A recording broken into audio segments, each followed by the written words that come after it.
Hi everyone, it's Hannah from Works of Our Hands, and I am here today to do something that's been on my mind actually for probably a week now. I have a little tricky thing happening in my knitting, and I wanted to share with you how I resolved that in case you find yourself in the same situation, or maybe you already know. If you do, you probably won't find this video helpful, but this is a little tip that really has made my knitting a lot neater. And I'm gonna just stop talking and turn the camera around and show you what I've been working with. Alright, here's the sock that I've been working on. I have the other one in the bag. I'm working on them at the same time, just on separate DPNs, but going back and forth between one to hopefully avoid one sock getting done and the other one never getting done. But this is a Cascade, not Cascade, this is Malabrigo sock yarn, just for anybody who is going to be asking in the comments.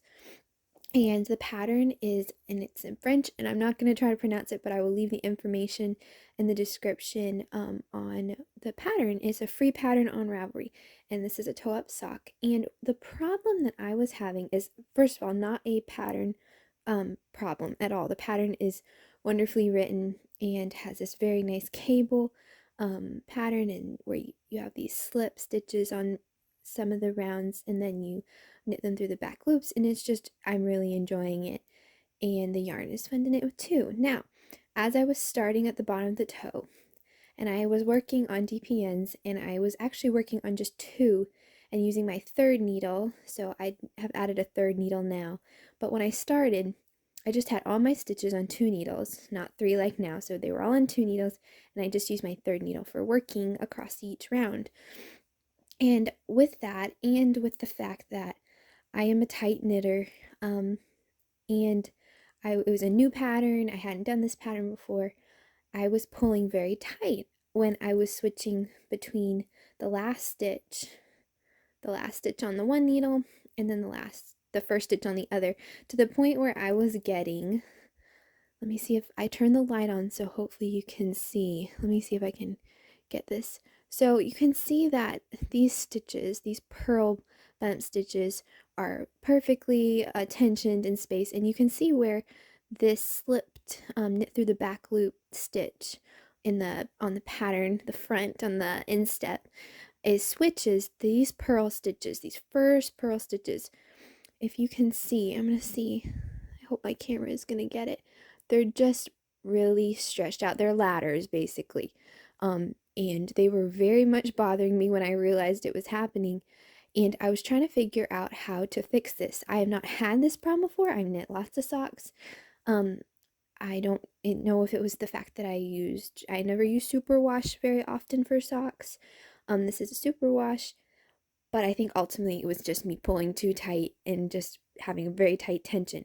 But how did I resolve it? So what I did to resolve this is at the end of each needle, when I would come to the end, I would just work the first stitch off the next needle with that same needle before I used that empty needle that I just emptied. I'm actually going to go ahead and show you because I feel like it's not making sense as I talk. All right, let me show you how I resolved these ladders I was getting. So what I will do, and what I've been doing, is I work across the first needle as the pattern suggests, or tells you to do, not suggests. You will get a very different result if you take your pattern as a suggestion. So let me get this yarn off the stitch marker. So I'm going to work in pattern across this needle. Oops, let me not bang my tripod. And again, if you are interested in this pattern, then I will leave the information below. And then make sure I follow the pattern correctly.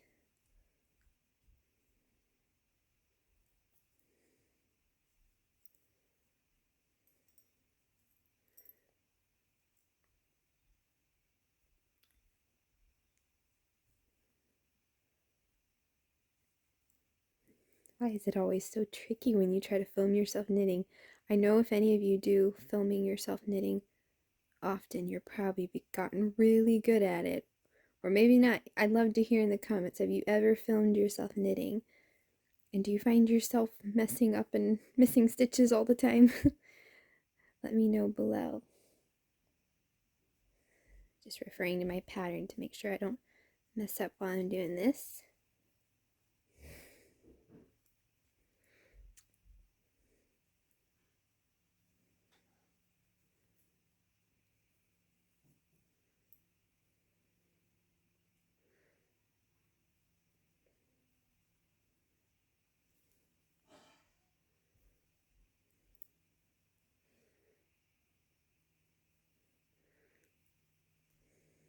Hold my hands a little closer for you. Hopefully my camera will pick it up. I haven't done too much up close work on it. There we go. I think that's a little better.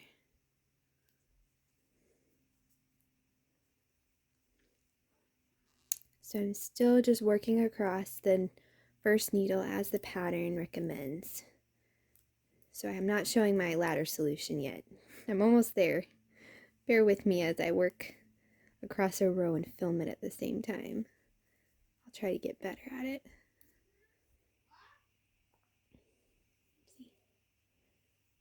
While I get my hands back together.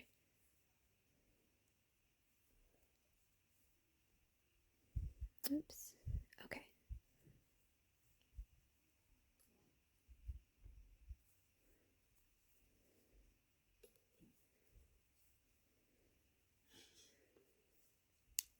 Well, we're almost to the end of this row or round, excuse me.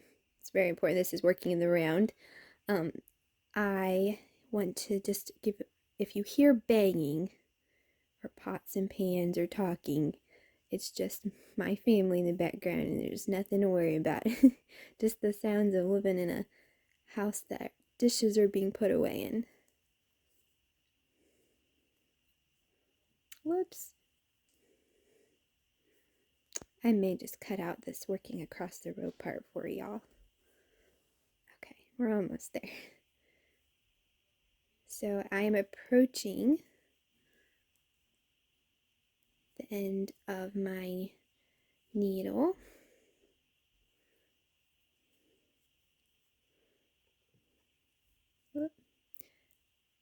Okay, so there's my last stitch on my needle. I'm going to work that as the pattern tells me to. And to prevent that ladders that I was getting where the needles switched, what I do, let me see if I can turn my hands to show you better. I don't think they're actually showing you well. Is I work the next stitch that's on the next needle. So it's the first stitch on the next needle. Instead of when I'm working in the round DPNs, whoops, and I just dropped it. Let me get my other one.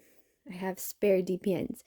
So here's my other DPN. Normally, when I come to the end across my needle, I've got this extra needle now, and I would begin working across this needle with this fresh needle that's now empty. But to avoid the ladders, what I do is before I use that fresh needle with no stitches on it, I knit one more stitch, that first stitch on this needle with this needle that still has all the stitches on it. And to do that, I'm going to just, for the pattern, it just says knit one. You follow your pattern, just work that stitch that was the first one on this needle. And that is how I prevented the ladders, those big stretched out purls for me in my knitting. And I'll show you how it does. All right, now that I showed you that trick, let me show you the difference.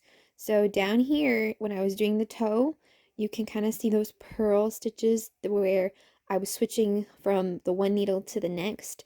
You can see they're much looser and basically what we call ladders there.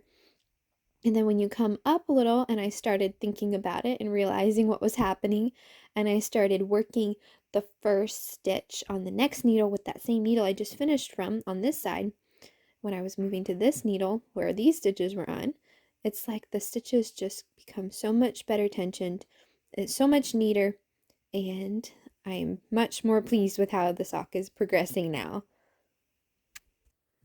All right, I hope if any of you have had this problem in your sock knitting or knitting in the round and with DPNs and you're switching needles and you're getting those ladders, I hope if you haven't already heard of this tip, I found it very helpful to just take the time to stop and think, maybe if I moved the stitches from one needle to the next, maybe it would help with the tension.